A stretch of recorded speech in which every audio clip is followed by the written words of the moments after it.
జీవితం అన్నది cake walk కాదు, పూల పానుపు కాదు. ప్రతి క్షణం ప్రతి చోట ఇందాక మీరు అన్నట్లుగా అబ్స్టికల్స్ వస్తుంటాయి, ఆటంకాలు వస్తుంటాయి, ప్రతిబంధకాలు వస్తుంటాయి, అండ్ ప్రతికూల పరిస్థితులు ఏర్పడుతుంటాయి. మనం గోల్ స్ట్రాంగ్గా అనుకుంటాం, దానికి కావాల్సిన కష్టం పడుతుంటాం, దానికి కావాల్సిన అవకాశాలని మనం చేజుక్కుంచుకొని ముందుకు వెళ్ళటం కోసం అన్ని రకాలుగా మనం ప్రయత్నం చేస్తుంటాం. మరి తప్పెక్కడ జరిగింది అంటే నీకు ఎన్నో అన్ఫోర్సీన్ బయటకు వస్తుంటాయి, ఒక డిస్ట్రక్షన్స్ వస్తుంటాయి, డిసప్పాయింట్మెంట్స్ వస్తుంటాయి, నేను డీమోటివేట్ చేసేవాళ్ళు ఉంటారు. ఇలాంటి డీలు ఎన్ని ఉన్నా సరే దాన్ని ఢీ కొనాలంటే ఒక డిటర్మినేషన్ ఉండాలి. అది వెరీ మచ్ ఇంపార్టెంట్. అంటే బెదరకూడదు, మన ధ్యేయం చెక్కు చెదరకూడదు, అకుంఠిత దీక్షతోటి ముందుకు వెళుతూ ఉండాలి. నా విషయానికి వస్తే కనుక నేను వచ్చిన కొత్తలో డెఫినెట్లీ నన్ను డిసప్పాయింట్ చేసిన వాళ్ళు ఉన్నారు. నేను హీరోగా ఎదుగుతున్న సమయంలో, హీరోగా 4-5 సినిమాలు చేస్తున్న సమయంలో కొంతమంది ప్రొడ్యూసర్స్ నన్ను ఒక తక్కువ స్థాయి రౌడీ వేషాల కోసం అడిగారు. కొత్తలుడు అని, కొత్తపేట రౌడీ అని, అలా మోసగాడని ఇట్లాగా అడుగుతుంటే పెద్ద పెద్ద హీరో, నేను ఒక పక్క నుంచి మంచి హీరో వేషాలు వేస్తున్నాను.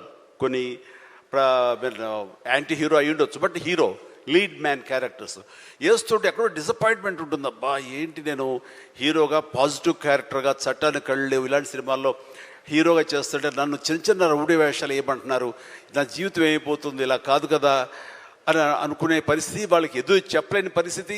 కానీ లోపల ఒకటే ధైర్యం, ఎన్ని వేషాలైనా వేయనివ్వండి, ఎటువంటి వేషాలు వేయనివ్వండి, నేను ఖచ్చితంగా అలాంటి వాటి కోసం ఎదురు చూస్తాను, అలాంటి ఖచ్చితంగా వస్తాయని ఒక దీక్ష, ఒక నమ్మకం, నాకు ఆ నమ్మకం నిలబెట్టింది.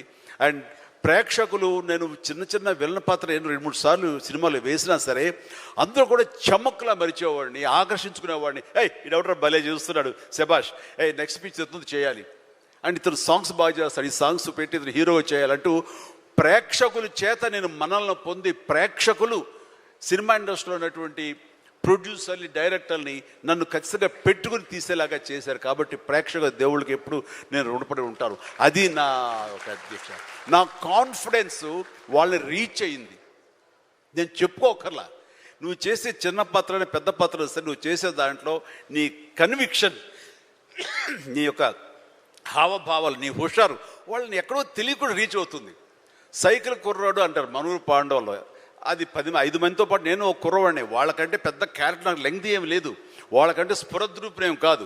కాకపోతే ఆ ఉన్న కొంచెంలో చమ్ముక్కలా మెరిసరికి ఎవడరా భలే ఉన్నాడు, వీడికి లైఫ్ ఉంది రోయ్ అలాగ అనిపించుకోనంటే, అదే నన్ను నేను ప్రొజెక్ట్ చేసుకోవడం, నన్ను నేను ఆవిష్కరించుకోవడం, నన్ను నేను బెస్ట్ అనిపించుకోవడం ఉంది. నిరంతరం అదే థాట్తో ఉండి, ఆ నమ్మకంతో ఉంటే ఖచ్చితంగా ఇలాంటి డీలు ఎన్నొచ్చా సరే ధీటుగా ఢీ కొట్టగలం. ఇది నేను చెప్తాను. అంటే ఇంకా ప్రధానమైన ఉదాహరణ చెప్పాల్సి వస్తే, మహానాయకుడిని ఇక్కడ ఉన్నారు, అలిపిరి సంఘటనతో అక్కడి నుంచి పడి లెగిచి ఎంత డీమోటివ్ అయిపోవాలి, చావు తప్పి కన్నులు ఒట్టపోయినట్లుగా ఆ రోజున పరిస్థితి ఉన్నప్పుడు ఆ విజువల్స్ చూసి ఎక్కడ చెక్కు చెదరలేదు. ఆయన మానసిక స్థైర్యంతో ఉన్నారు. హాస్పిటల్కి వెళ్ళి ట్రీట్మెంట్ తీసుకుని వెంటనే మామూలుగా బయటకు వచ్చారు. కానీ ఎక్కడో సరే బెసికారా, కొంచెం వెనక్కి తగ్గారా, ఆలోచన విధానంలో ఏంటిది అన్నారని ఏమీ లేదు. బ్రహ్మాండమైనటువంటి ఒక కన్విక్షన్ తోటి దీన్ని ఆయన ఎదుర్కొని నిలబడేటువంటి హీరో దాత్తత నేను ఆ రోజున చూశాను నాయుడు గారిలో. ఇలాంటివి వస్తుంటాయి, కానీ వీటిని మన కన్విక్షన్, మన నమ్మకం, మన మీద మన నమ్మకం ఖచ్చితంగా ముందుకు వెళ్ళిపోతుండాలి. మనల్ని ఆదరించే ప్రేక్షకులు లేదా రాజకీయంగా వస్తే ప్రజలు ఎప్పుడు మన యొక్క మంచిని, మనం చేసిన కృషిని, మన యొక్క ఇన్నర్ మన ఫీలింగ్ని, మన జెన్యూనిటీని, మన ఆనెస్టీని, నిజాయితీని ఖచ్చితంగా గుర్తించగలరు. మధ్యలో ఒక్కోసారి ప్రతికూల పరిస్థితులు వస్తాయి, బట్ వాటిని అధిగమించేలాగా వస్తుంది, మనకి రోజులు మంచి రోజులు వస్తాయని కన్విక్షన్ తెలితే కనుక అలాంటి అబ్స్ట్రకల్స్ని ఓవర్కమ్ చేయగలం. దానికి గాను నువ్వు నీ మానసిక ధైర్యాన్ని కోల్పోకూడదు. ఇక్కడ నిలబెత్తున్న నిదర్శనం చంద్రబాబు నాయుడు గారు. అది నేను చెప్పుకొచ్చేది. I can see that you have turned your challenges and hurdles in life as success stories and into success stories. And CBN gar journey or Chiranjeevi gar journey, I'm sure it's not easy. కానీ ప్రతి ఒక్క మెట్టు పైకి వెళ్తూ ఉంటే, when we come out from those struggles and when we take those learnings, we create a legacy for ourselves, sir. So I'm truly honored to share this opportunity for both of you, and I'm sure everyone in the room will resonate with me. So thank you so much for giving me this lovely opportunity. Thank you అమ్మా. Wind up చేస్తున్నా. Right, నేను ఒక అంటే please క్షమించాలి, ఈ రోజున ఒక చక్కటి సభ, ఒక యంగ్ గర్ల్ తన ఎక్స్పీరియన్స్ నుంచి ఈ రోజున ఒక పుస్తకం రాసి దానిలో ఉండే ఆ క్రీమ్ని, దానిలో ఉండే ఆ అద్భుతాన్ని మీకు అందరికీ పంచివ్వాలని, మీరు కూడా అలాంటి మైండ్ సెట్ తోటి ఉంటూ అలాంటి మైండ్ షిఫ్ట్ చేసుకుంటే పైకి వస్తారు అంటూ చాలా చక్కటి పుస్తకం రాసింది. ప్రతి ఒక్కరికి ఎంతో ప్రయోజనకారి ఈ పుస్తకం. దీని ఆంతర్యాన్ని మీరు గ్రహించి దీన్ని అందరూ పాటించాలని కోరుకుంటూ, అండ్ ఈ రోజున మీరు పర్మిషన్ ఇస్తే ఒక విషయం, పెహల్గామ్లో జరిగినటువంటి ఒక దురదృష్టకరమైన సంఘటన, రాక్షసుల ముష్కరుల వాళ్ళ అకృత్యం, బలైపోయారు ఎంతోమంది, 28-29 మంది. ఈ సందర్భంలో మన రాష్ట్రం నుంచి ఒక 2 యువకులు వాళ్ళకి బలైపోయారు. అండ్ ఇది చాలా దురదృష్టకరమైన సంఘటన. అలాంటి బాడీని ఆయన రిసీవ్ చేసుకుని వారి కుటుంబాన్ని పరామర్శిస్తున్నారు. మరో పక్కన ఇక్కడ తెనాలి అనుకుంటా, ఐ హోప్ పవన్ కళ్యాణ్ వెళ్ళి పవన్ కళ్యాణ్ వెళ్ళి వాళ్ళని పరామర్శిస్తూ వాళ్ళకి మానసిక స్థైర్యాన్ని, ధైర్యాన్ని ఇవ్వడం కోసం తమ వంతు కృషి చేస్తున్నారు.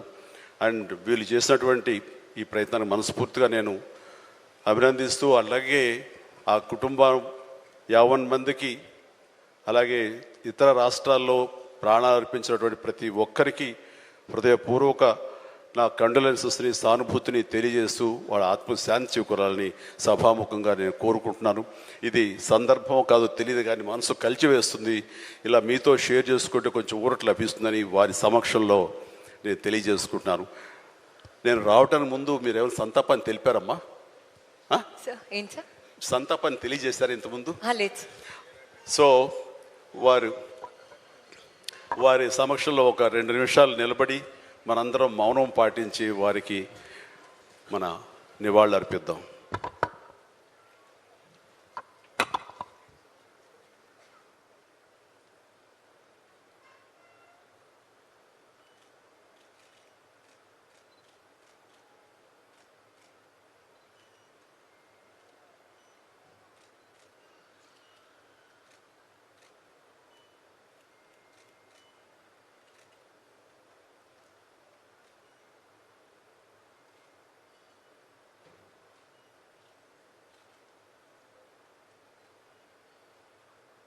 Thank you so much, sir.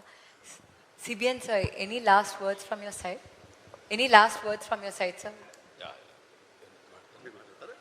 ఒక్క నిమిషం. ఇప్పుడు శరణ్ గారు అయితే ఒక మంచి బుక్ రాశారు. నిన్నటి వరకు మేమందరం ఒక రెఫరెన్స్ ఇచ్చేవాళ్ళం, సీక్రెట్ బుక్ చదవమని.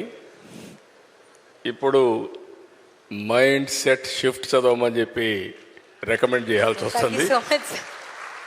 ఇది ఫస్ట్ బుక్. ఇలాంటి పుస్తకాలు ఇంకా చాలా రాయాలి. ఇక్కడ నేను మీ అందరికీ విజ్ఞప్తి చేసేది ఏంటి, కుండవాళ్ళకే కాకుండా రాష్ట్రంలో కానీ దేశంలో ఉండే ప్రజలందరికీ విజ్ఞప్తి చేసేది, మనుషులకి ఎక్స్ట్రాడినరీ పవర్స్ ఉన్నాయి. అందరం కూడా పుట్టినప్పుడు చిన్నగానే పుడతాం, మామూలు కుటుంబాలలో పుడతాం. కానీ మనం చేసే ప్రాక్టీస్ కానీ, మనం బిల్డప్ చేసుకునే పాజిటివ్ మైండ్ సెట్ కానీ వాళ్ళందరినీ ఉన్నతమైన స్థానాల్లోకి రీచ్ చేసే పరిస్థితికి వస్తుంది. ఇప్పుడు దానికి ఎగ్జాంపుల్, సక్సెస్ అయిన ఏ వ్యక్తిని చూసినా సేమ్ ఎగ్జాంపుల్సే ఉంటాయి. కానీ ఇక్కడ ఇంతవరకు మన అందరం కూడా సీక్రెట్ బుక్లు ఇవన్నీ కూడా చెప్పి రెఫర్ చేశాం. సక్సెస్ అయిన వాళ్ళు ఇప్పుడు నారాయణ గారు ఆయన ఇన్స్టిట్యూట్ కానీ, నేను రాజకీయాల్లో కానీ, చిరంజీవి గారు సినిమాల్లో కానీ మేము ప్రాక్టీస్ చేశాం. ఈరోజు చిరంజీవి గారు మీరు చెప్పినట్టు ఆయన ఆ సంకల్పం చేసుకొని ముందుకు పోయారు. నేను కూడా సీఎంగా ఉన్నప్పుడు ఆయనతో ఎప్పుడు కలిసేవాడిని. కలిసినప్పుడు ఆయనలో ఒక ఆలోచన, అప్పట్లోనే నేను సమైక్య ఆంధ్రప్రదేశ్ సీఎంగా ఉన్నప్పుడు నేను బ్లడ్ బ్యాంక్ పెడతాను, మీరు నాకు కొంత స్థలం ఇస్తే అంటే, సామాజిక సేవ కోసం సినిమా యాక్టర్లు మామూలుగా సామాజిక సేవ కోసం ఆలోచించరు. అలాంటి ఆలోచన చేసిన మొదటి వ్యక్తి చిరంజీవి గారని చెప్పి కూడా నేను మీకు తెలియజేస్తున్నా. అలాంటి ఆలోచనతో ముందుకొచ్చారు. ఇప్పుడు శరణ్ గారైతే ఈ పుస్తకం రాసిన తర్వాత నాకు అనిపించింది, ఈరోజు మనందరం కూడా గుర్తుపెట్టుకోవాల్సింది, భవిష్యత్తులో కూడా భారతదేశానికి చాలా అడ్వాంటేజెస్ ఉన్నాయి. దానికి కారణం మీరు ఒకసారి చూస్తే 91లో ఆర్థిక సంస్కరణలు రావడం, 94, 95 ఆ ప్రాంతంలో ఐటీ ఎవాల్వ్ కావడం, ఫస్ట్ మూవర్ అడ్వాంటేజ్ మనం తీసుకోవడం. మూడోది ఇలాంటి యువత, ఇప్పుడు శరణ్ గారు ఎట్టయితే వచ్చారో ఇలాంటి వాళ్ళందరూ ముందుకొచ్చి చిన్న వయసులో అచంచలమైన ఆత్మవిశ్వాసంతో ముందుకు పోయే పరిస్థితికి వచ్చారు. ఇప్పుడు వీళ్ళే దేశానికి పెద్ద ఆస్తి. ప్రపంచాన్ని శాసించే శక్తి భారతదేశంలో ఉండే యువతకు ఉంది, దాంట్లో ఏమాత్రం అనుమానం లేదు. నేను అందుకనే ఇప్పుడు ఒక పుస్తకం కూడా, నేను ఒక ప్రోగ్రాం తీసుకున్నాను. ఒకప్పుడు పబ్లిక్ ప్రైవేట్ పార్ట్నర్షిప్, ఇప్పుడు నారాయణ గారు ఒక ఇన్స్టిట్యూట్ పెట్టినా, ఇంకొకరు ఇండస్ట్రీ పెట్టినా, ఇంకొకరు ఇంకో పని చేసినా ఈ పబ్లిక్ ప్రైవేట్ పార్ట్నర్షిప్లో చేస్తున్నారు. ఇప్పుడు నేను తీసుకొచ్చిన కార్యక్రమం P4 తీసుకొచ్చాను, పబ్లిక్ ప్రైవేట్ పీపుల్స్ పార్ట్నర్షిప్. ఎవరైతే టాప్లో ఉండే 10%, బాటంలో ఉండే 20%కి అండగా నిలబడాలి. డబ్బులు ఇవ్వడం కాదు. చాలామంది చారిటీ చేస్తున్నారు, చిరంజీవి గారు చేస్తున్నారు, నేను చేస్తున్నా, నారాయణ గారు చేస్తున్నారు, చాలామంది చేస్తున్నారు. కానీ మనుషుల్ని క్యాపిటల్గా భావించి మనం కానీ హ్యాండ్ హోల్డింగ్ ఇవ్వగలిగితే అచంచలమైన విశ్వాసంతో ముందుకు వస్తారు. ఈరోజు ఒక మాటలో చెప్పాలంటే, శరణ్ గారు కూడా చేసే ఈ ప్రజాసేవ, నేను ఇది సర్వీస్కి అని చెప్తున్నా, ప్రజల్ని మోటివేట్ చేయడం, విద్యార్థుల్ని మోటివేట్ చేయడం కూడా ఒక గొప్ప కార్యక్రమం అని చెప్పి కూడా నేను మీకు తెలియజేస్తున్నా. భవిష్యత్ అసెట్స్ని తయారు చేస్తున్నారు.